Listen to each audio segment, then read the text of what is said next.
Hello.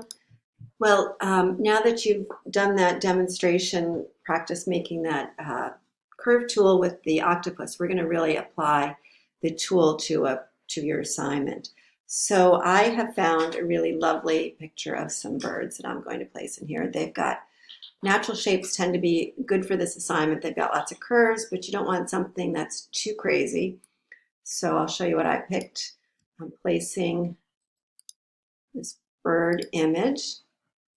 So I can just click and drag, click and it falls in, or I can go to place and I can click and drag my image just like you did when you went into Illustrator. So the two different things I did, one was just click and let go, and one is click and drag.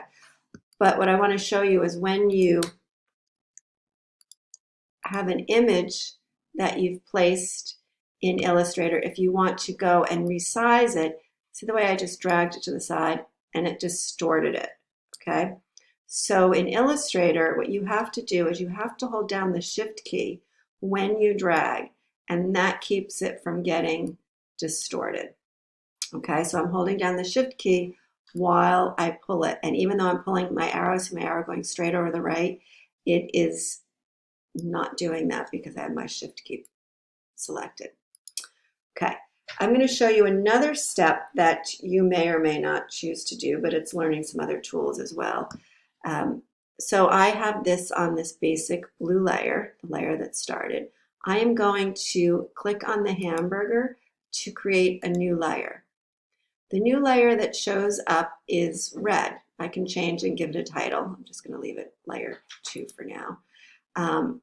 And so I am going to lock this layer so when I go and draw on here with my tool, it doesn't move around.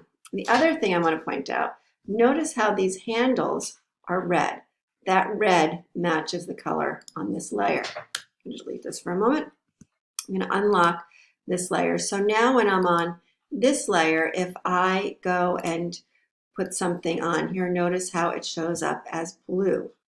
So that's my guideline. So now I just made a white box over this, and I am going to change the tint of that fill. So I'm going to go to the double circles here, which is transparency, and I'm going to change that transparency down to, say, 20.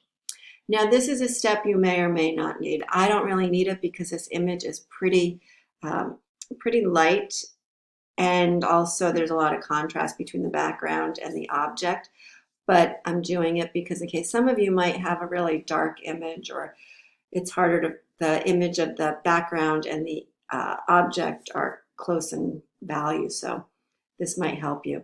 And then I'm going to click lock on this layer. So whether I add that box or not, I'm going to lock this base layer, and then I'm going to click myself onto the red layer.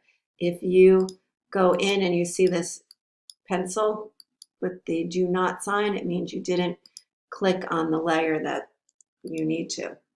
Now I'm zooming in here, and I'm going to take my pen tool, not my curvature tool. I'm going to take the basic pen tool. It's good to get your skills down pat with this tool. I'm going to zoom in a little bit more. And as I'm drawing around here, I notice that I forgot to change my color from white to a transparent fill. So it's okay because I can still pick up, go over here, change my fill to nothing, and then continue down. Also, I can't see everything on here, but it's okay because I can still click and drag, and I can move my finger to change, to drag the cursor on this and roll it down while I'm still working in this tool. And notice if I try to click to the edge, sometimes it goes a little wonky. And if you lose where you are on the image, see what's happened? You can go and you can zoom out a lot, because the thing about Illustrator is that your artboard is very large and you might get a little bit lost, so you can always zoom out to find out where you need to go again. Okay, so I've got this line kind of wacky here. I'm going to do Command Z, and zoom in here to get back to where I want to be. And this whole time I was doing that, I can resume in there. So I'm tracing my bird. I'm going to zip up pretty quickly and just wrap this up here for now. But another thing I'm pointing out is that I am going around the whole outside. Now I'm using my finger on my scroll bar to move that up again. I'm going around the outside of the main body of the bird to get the background all drawn in there. Remember, when you click that last one, I'm going to undo that again. I'm looking for that little circle that you see right there. No circle, little circle. And also when I click, I want to drag to make sure I get a nice curve. And then you would go back in with your direct selection tool, zoom in and clean up any points that you felt needed to be adjusted. So that's something you'll do. Now, the next step, so I've done my outside, I am going to go in and do some of the shapes. I am going to do my bird's beak.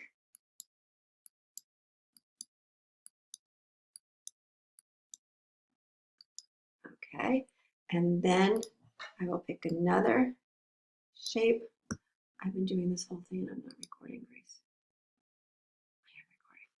Sorry, guys. I couldn't see the recording for a second. I thought it wasn't recording, but I am recording. Okay, dismiss that comment.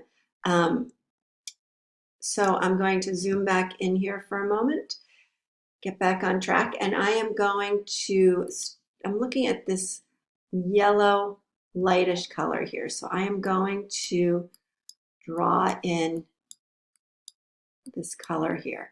Now, it's a very graduated color, but you do not have to work with gradations yet. That's a little bit much for you to worry about at this point. So you just want to approximate and get in the middle there. Okay, so I can't get this aligned along the side of the head and get it matching up here, so I just drop that, and that's one of those instances when I will go back in and touch that up to get it just where I want it to be. So you see I continue to draw all the different things I would draw. These black spots here, that's an easy one to figure out. And this blue spot here, that's a pretty easy one to figure out. I'm doing it really rough now. But again, this gradated area is a little bit more not so clear what you want to be doing with it. So, but I notice that there's this contour in the bird right here, so I think I want to make sure I get that shape. Even though the color doesn't change too dramatically, I want to make sure I define what's happening with the shape of the bird. Okay, I'm going to scroll down a little bit. So over here, I'm drawing because I see that there's this darker shadow that happens on this part of the bird's body. So I'm going to go up here and fill that in. There's a lighter spot here. I see a spot here, and that feather's a little fluffed. I don't necessarily want to draw that feather, but I am seeing, again, you see this contour line here that gives you some more information about the shape of the bird's belly there. So I probably want to make sure I get that. And I'm just going to zip across here and not try to get too much into the details there, and I will show you why I did that in a moment. Okay, now I'm going to zoom out. I have my layers here, and I'm going to unlock this layer. I'm going to click here, which is clicking on my white box. It's over top, and I'm going to delete that box right now. Now I'm going to zoom in, and this area here, that's this, let me start with the beak actually. That beak, I can go and take my eyedropper tool and I can grab the color of that beak. It picks up the color that's of the bird image underneath it. And so then I can also grab this piece here, and I can grab this color of the bird there. And then what I'm going to do is I'm going to arrange and send that layer to the back so that when I click on this layer and I get this bright yellow here, I can arrange and send that to the back. Now I've brought this in front where I don't really want that, so I can always keep playing with all these different front to back, and that takes some time to get used to. And so you might be doing some back and forth like this when you first start. So you can, I want to grab that. I want to grab this and grab that black and grab this. Get some blue. And then this one, I'm going to grab this color, and this, I will grab that darker green. So where I grab something, it might end up being too dark and not exactly what I want. So I can go back in there and play with what I get. Maybe that color works. Or maybe I don't like that color at all, and then I can go up to my colors palette and I can pull back on the black, and maybe I want it to pull back on the magenta so I get more of a vivid green. So you can make choices, not just do exactly what you see here already.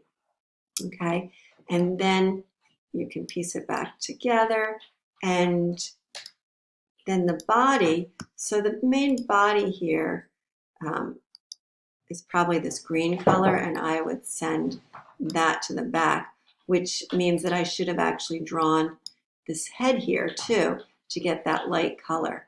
So you can see how you start to trace these different shapes and they build up, and you can add more or less detail depending on what you want to do. And so you can pull back and look at how it looks. So now that doesn't have that graduated tone, but when I look at that from a distance, it's got this interesting things happening, and it's starting to look like a bird.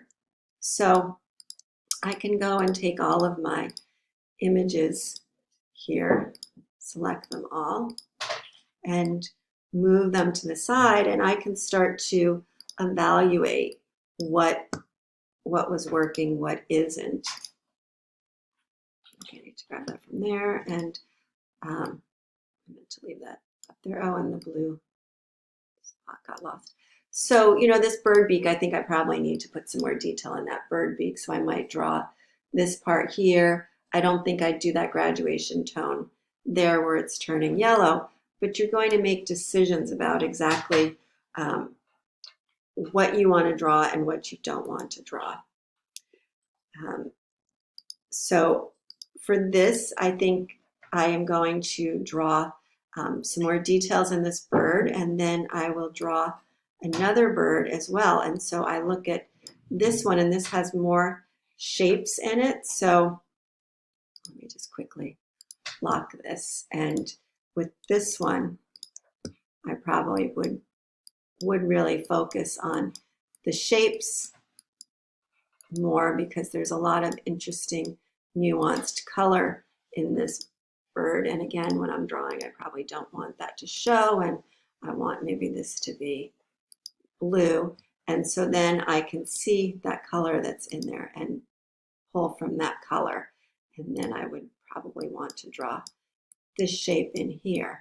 Okay, so that's the basics of how you get started. It kept the same colors I had before. So that's what you're back and forth picking colors there. And that's too dark, so I'm going to pick somewhere in the middle. Okay, great.